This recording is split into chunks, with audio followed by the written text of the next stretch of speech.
என்னுடைய மனைவியாகப்பட்டவள் கானகத்திற்கு சென்று வெகு நேரமாக ஆகிவிட்டது.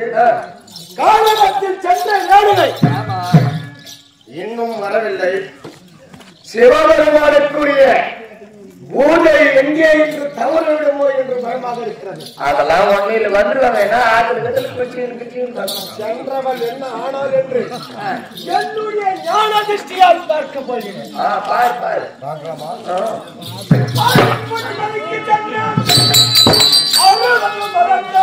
என்று மண்ணியா ஞான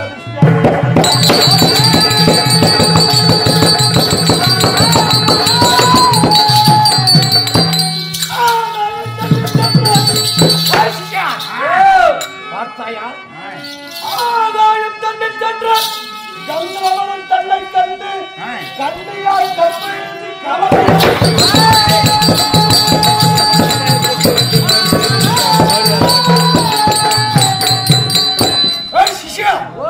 பார்த்தாயா?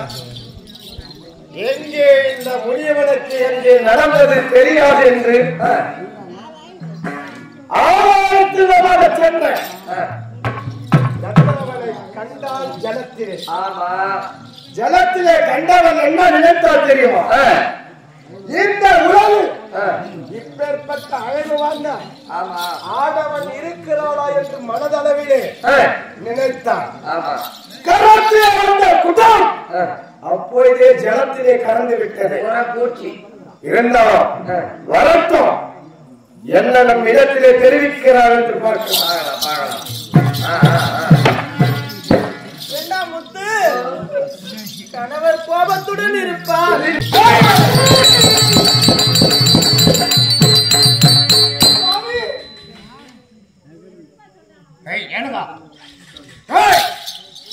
ஆடி இத்தனை நாயகர் எங்கடி சென்றார்?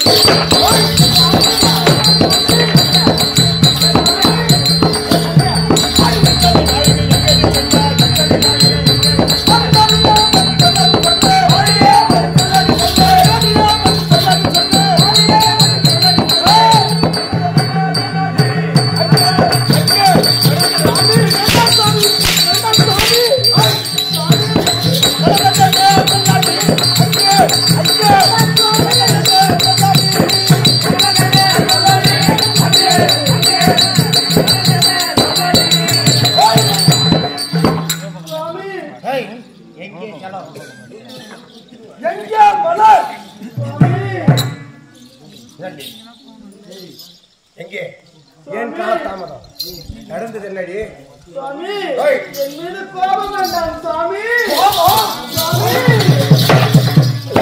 ஏன் இவ்வளவு நேரம் கழித்து வருகிறாய் என்று கேட்டால் உண்மையில் நான் கோபப்படுகிறேன். எங்கே மலர், எங்கே ஜலம்? என்னுடைய சிவ பூஜை கெடுத்து சதிகாரி சந்தானை, என்னுடைய குலத்தை எடுத்த கோடாலி. ஒன்றும் நான் செய்யவில்லை.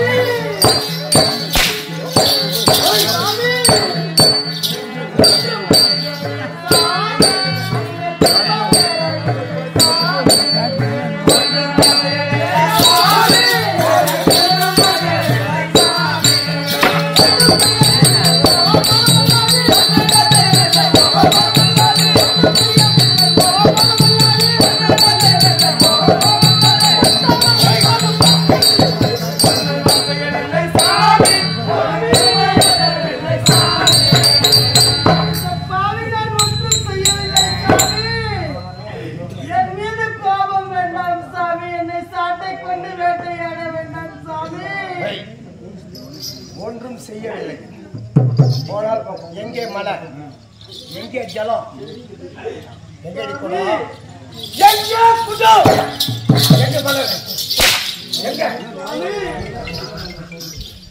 எங்க ஒண்ணுமே செய்யல. மலர் வந்து செடியில் இருக்கா, பானை வந்து பாசம் போட்டுருக்கா, சப்போர்ட் செடி தானே இருக்கு. எங்கே இந்த கணவனுக்கு தெரியாது என்று மன கணவனிடத்திலே போய் சொல்லிவிடுவோம் என்று ஓட சென்றவனுடைய காப்பாற்றத்தை கேட்டு இந்த முனிவனை ஏமாற்றலாம் என்று பார்க்கிறார். சுவாமி, நான் ஒன்றும் செய்யவில்லை சாமி. அது நடந்ததென்ன சொல்லாடி.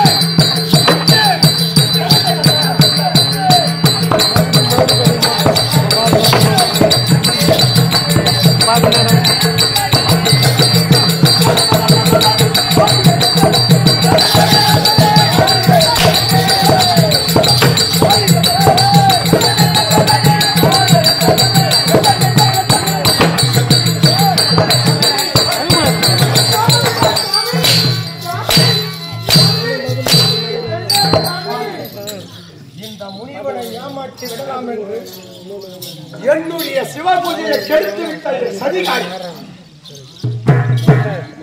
இந்த நவமிய சாரண்ய வளர்த்து முனிவர் கூட்டத்துக்கெல்லாம் தலைவராக இருக்கக்கூடிய இந்த ஜமதக்கனியை ஏமாற்றலாம் என்று மனதில் எண்ணம் கொண்டாயா? என்னுடைய சிவபூஜை கெடுத்து விட்டாயே. அது பாவி. இந்த உலகிலே கற்புணை தவறாத கண்ணியர்கள் எத்தனையோ பேர்கள் இருக்கிறார்கள். தன்னுடைய கணவனுடைய ஆசைகள் தீர்ப்பதற்காக தன் கணவன் அழகிய உடலை தூக்கிக் கொண்டு ஒரு கூடையிலே வைத்து தன்னுடைய சிரசிதமாக நள்ளிரவிலே கானகத்திறனாக தூக்கி சென்றார்.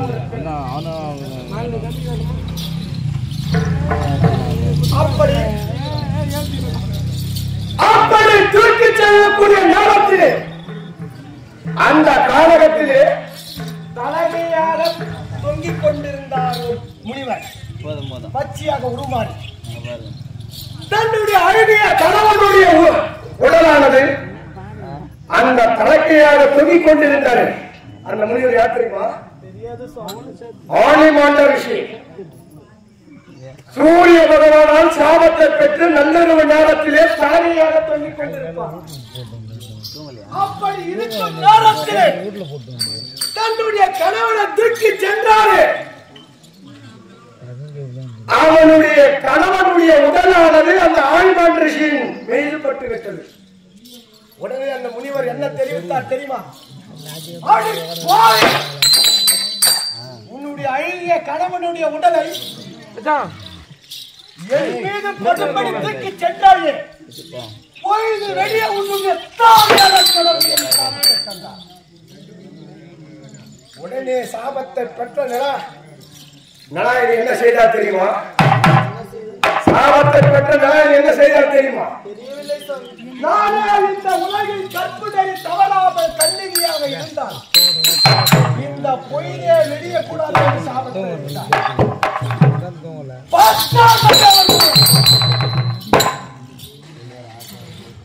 அடியே இந்த உலகமானது இருளடைந்து விட்டால் பாவம் பாமர மக்கள் யாவற்றமான பேரும் என்று எண்ணம் கொண்டார் மும்மூர்த்தி தேவர்களும். உடனே நிலையின் இடத்திலே ஓடி வந்தார்கள். ஓடி வந்த மும்மூர்த்தி தேவர்களும் நாராயணனுடைய பாதத்திலே வீழ்ந்தார்கள். அப்படி பாதத்தில் உனக்கு இருக்குது.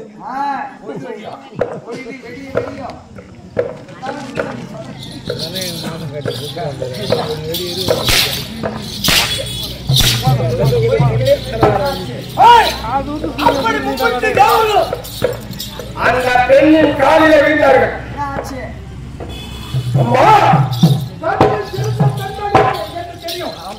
இருந்தாலும் நீ சாபத்தை தந்து விட்டாய சூரியனை உதயமாவதும் அந்த சாபத்தை மீண்டும் பெற்றுக் கொள்கிறோம். உன்னுடைய மாங்கல்யம் தகர்த்திருக்க வேண்டும் என்று மூவர் வரம் கொடுக்கிறோம். வரம் கொடுக்க வேண்டும். என்ன நடந்தது? வரத்தை தந்தார்கள் முன்னிட்டு தேவர்கள். அது எப்படி வந்துச்சு? எப்படி எப்படி சொன்னீங்க? கற்பின் மகிமையா இஞ்சிஷா போயிது. அருந்ததா மாங்கல்யா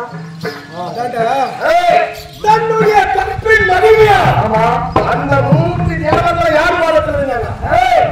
யார் பாதத்தில்? மூர்த்தி தேவர் பாதத்தில் இருந்தாங்க. மூர்த்தி தேவர் எனக்கு தெரிஞ்சது அதான் அமைவர.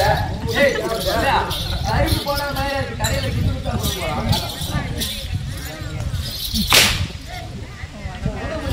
மும்மூர்த்தி தேவர்கள் யார் பாதத்தில் இருந்தாங்க? ஏன் போட்டு பாருங்க. மும்மூர்த்தி தேவர்கள் நலாயணி பாதத்தில் இருந்தார்கள். உடனே நலாயணி என்ன செய்தார் தெரியுமா? இப்போ தாய் அம்மா டாக்டர் விடிகால 5 மணிக்கு பாருங்க. இவங்க மொத்த பேர் எவ்வளவு நாத்தி சாதி போறாங்க மட்டங்கள். மணி எத்தனை மணி சாதி போறாங்க? ஆயா மணி ஆயா கட்ட ஆயா ஐயோ அது சானே போடாது. அந்த வேலையே இல்ல. தாய் குலங்கள் அந்த காலத்திலே சுமார் ஒரு 80 வருஷத்துக்கு முன்னாடி எத்தனை மணிக்கு சாணி எத்தனை மணிக்கு சூரியன் உதயம் முன்னோமே எழுந்திருப்பார்கள்.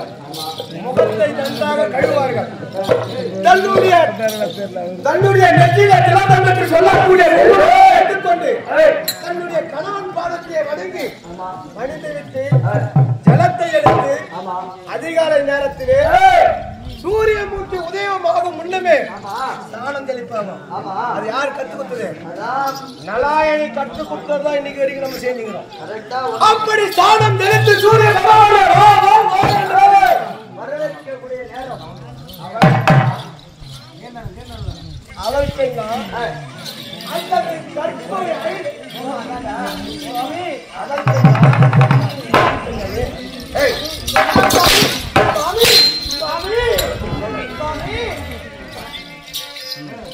கற்பனை எதுவும் செய்யவில்லை சாமி.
ஆனையெல்லாம் இழுத்து விட்டது சாமி.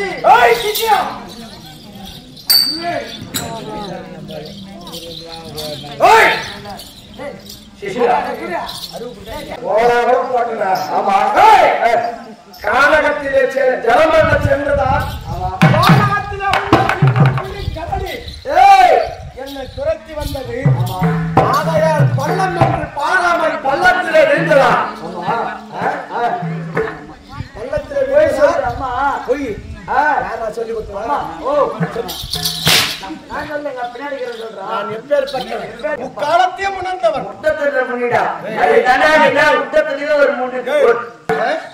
இப்பேற்பட்ட சக்தி படைத்தவன். 3 உலகிலும் என்ன நடக்குது என்று ஞானம் படைத்தவன்.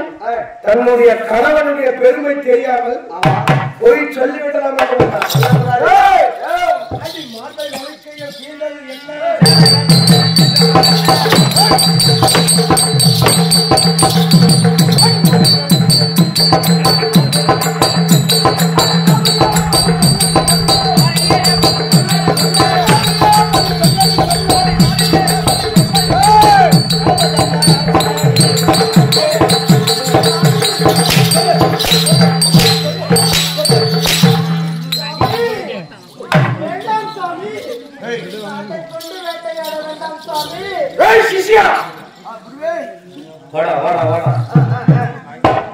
அவருடைய மார்பு ரவைக்கைகள் கீழ்ந்ததற்கு காரணம் கானகத்திலே இருக்கக்கூடிய விலங்கினங்கள் துரத்தி வந்ததால் பள்ளத்திலே வீழ்ந்து பள்ளத்திலே வீழ்ந்ததால் என்னுடைய கரத்திலே இருந்த கங்கண வலையிலான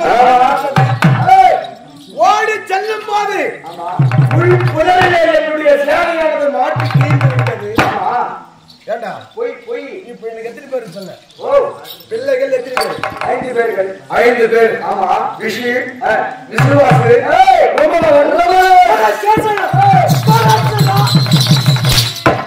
பரசுராமன் கேக்குறான்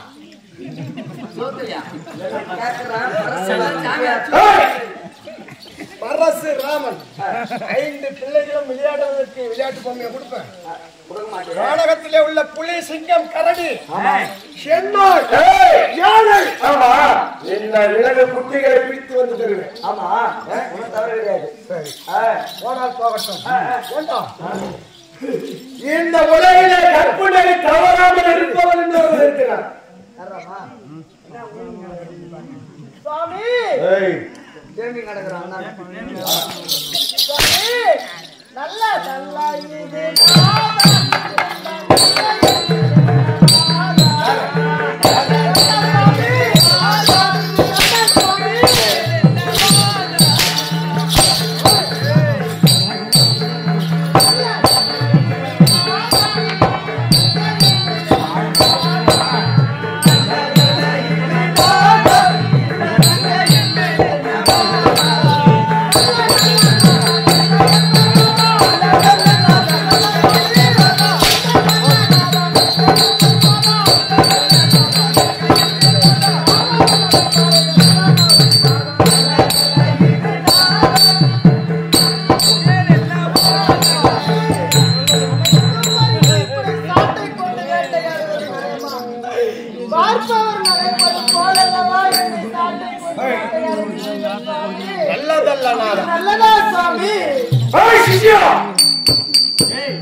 இப்போ இவள் பண்ணியது நல்லது.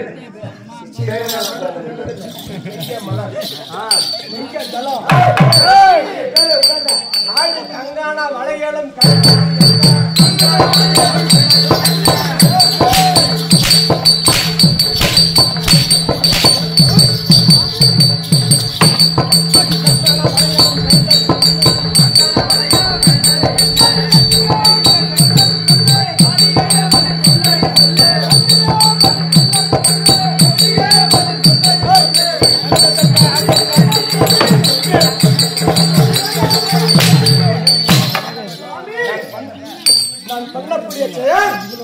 நல்லதல்ல.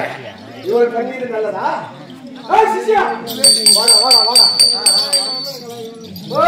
மும்மூர்த்தி தேவர்களை குழந்தையாக மாற்றினார் ஒரு பெண். யார் தெரியுமா?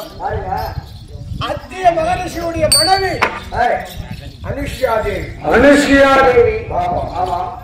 அத்திய மகரிஷியுடைய மனைவி அனுஷ்யா தேவி. அனுஷ்யா என்று சொல்லக்கூடிய அம்மையார்.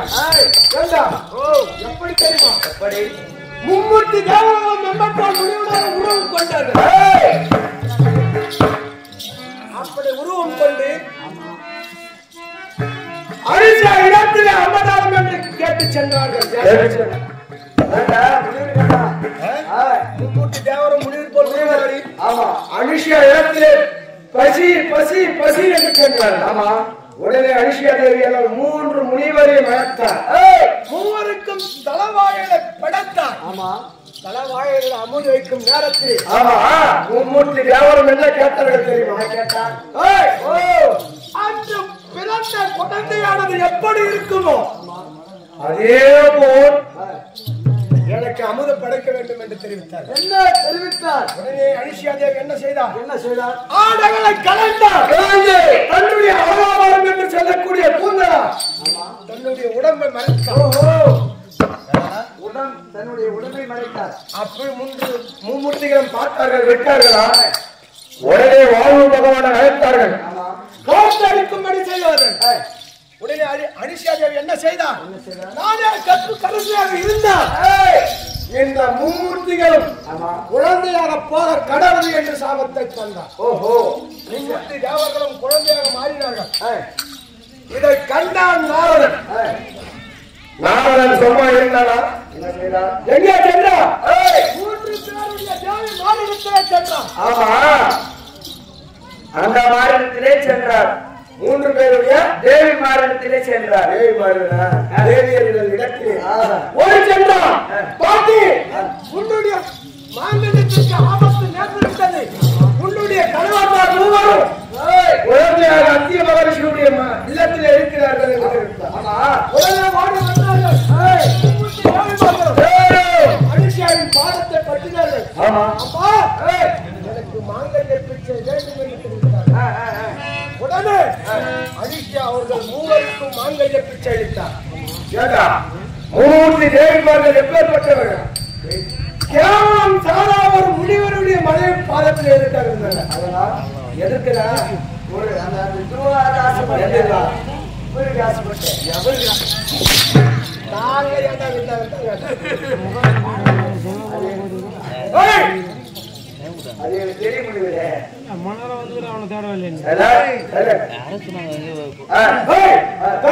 மகிமையா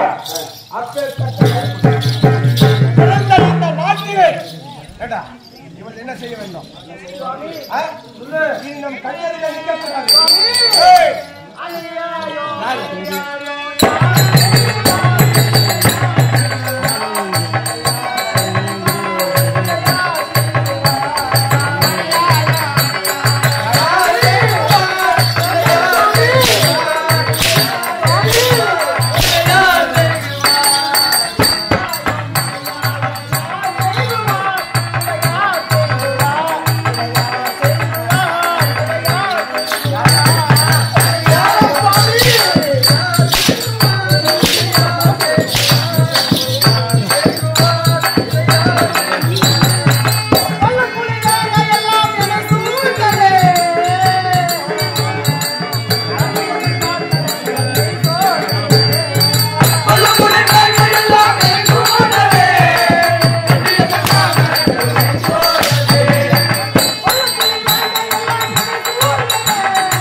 அதற்கு அடுத்தபடியாக நாடகத்தில் இருக்கக்கூடிய ஜமதக்கனி முனிவருடைய மனைவி ரேணுகை பத்தினி என்று பெயர் பெற்றிருந்தார். அந்த பத்தினி விட்டு பிரிந்து விட்டது. ஆனால் இவர்கள் என்னுடைய கண்ணெதிரில் நிற்கக்கூடாது.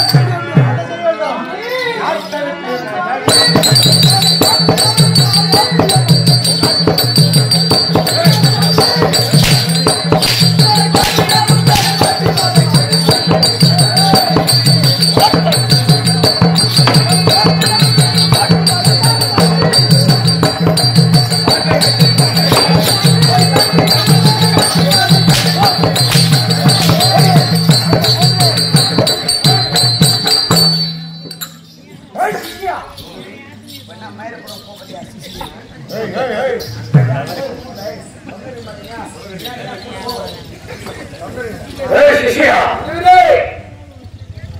ஒரு முனிவனுடைய மனைவியானவள் எப்படி இருக்க வேண்டும் என்று வேலையை பார்த்து தெரிந்து கொள்ள வேண்டும்.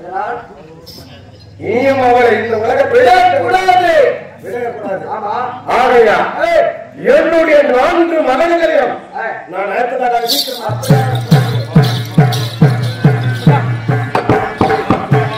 சிவக்குடி முனிவர் ஆனவர் 4 மைந்தர்களை அழைக்க 4 மைந்தர்கள் சபைக்கு வருகிறார். அவரால் கதை தொடரும்.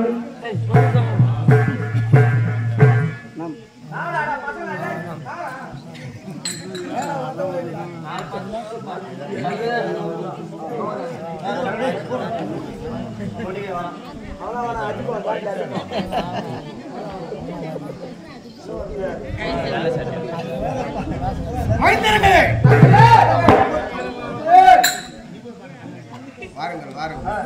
அவங்கள நல்லா அப்பமே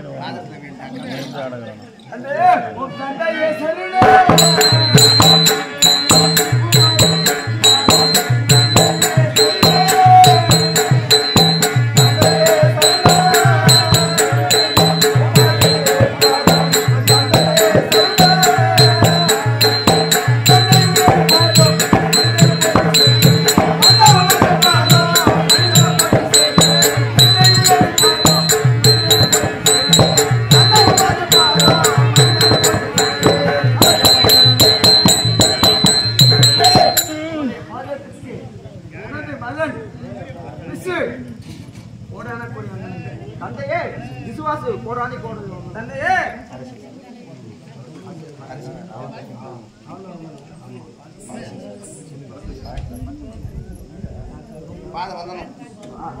தந்தையே உன்னுடைய மகன் 3வது மகன் கண்மணி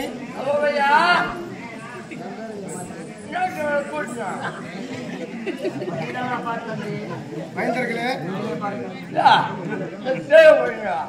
அப்ப காடு போடுவீங்க. மைந்தர்களே என்னுடைய பாதத்தை படுத்தபடியா என்றென்றும் சுகமாக மைந்தர்களே உங்களை எதற்காக வரவேற்றேன்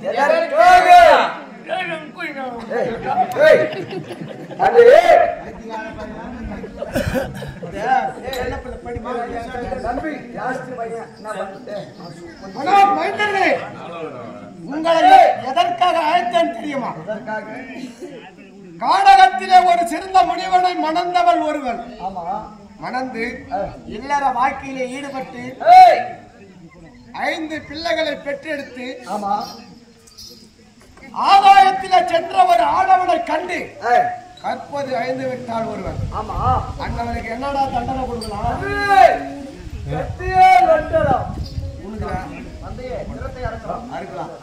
மகனே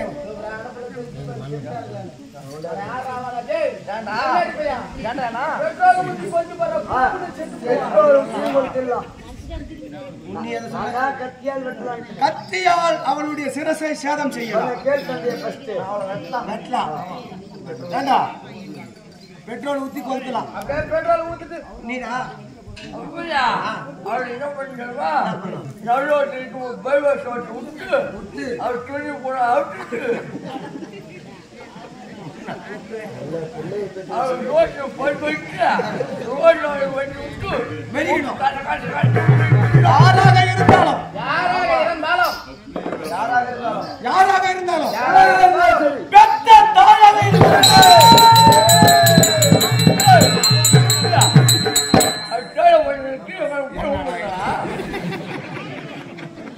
என்ன இது?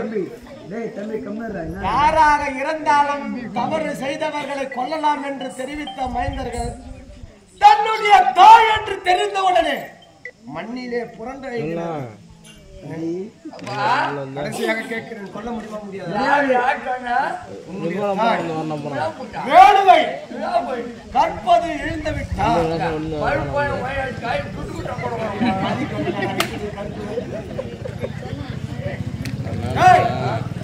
கொல்ல முடியுமா முடியாது? அம்மா பண்ணுவா அம்மா தோச்சு விட்டுவா, பாட்டு விட்டு கூட விட்டுவா.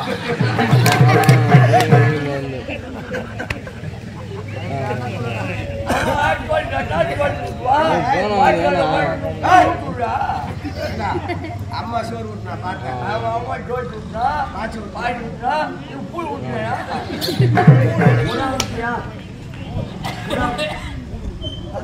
புறா ஊட்டியான்னு புறா ஊட்டியா கொஞ்சம்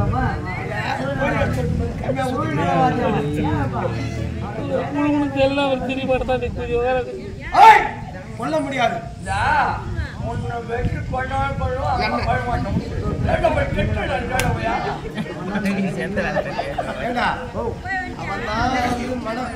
வளர்ச்சி இல்லாத நீங்க என்ன சொல்றீங்க? கொண்டாலும் கொண்டு போவோம், ஆனால் என் தந்தையை கொல்ல மாட்டோம். உன்னை கொண்டாலும் மாட்டோம். உன்னுடைய தாயை கொல்ல மாட்டேன். தாயை கொல்ல முடியாது, கொல்ல முடியாது.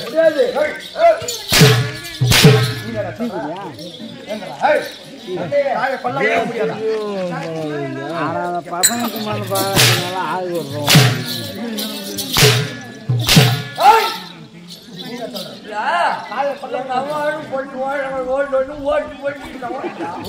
தாய் தான் 10 மாசம் பெற்றாளா? போற பசங்க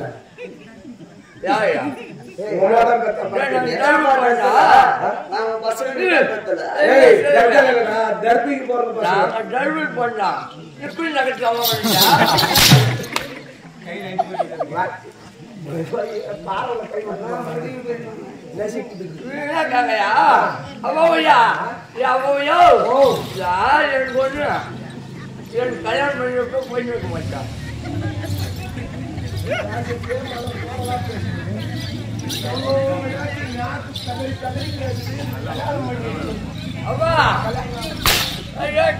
உன்னுடைய தாயை கொண்டு வந்தால் ஒரு கல்யாணம்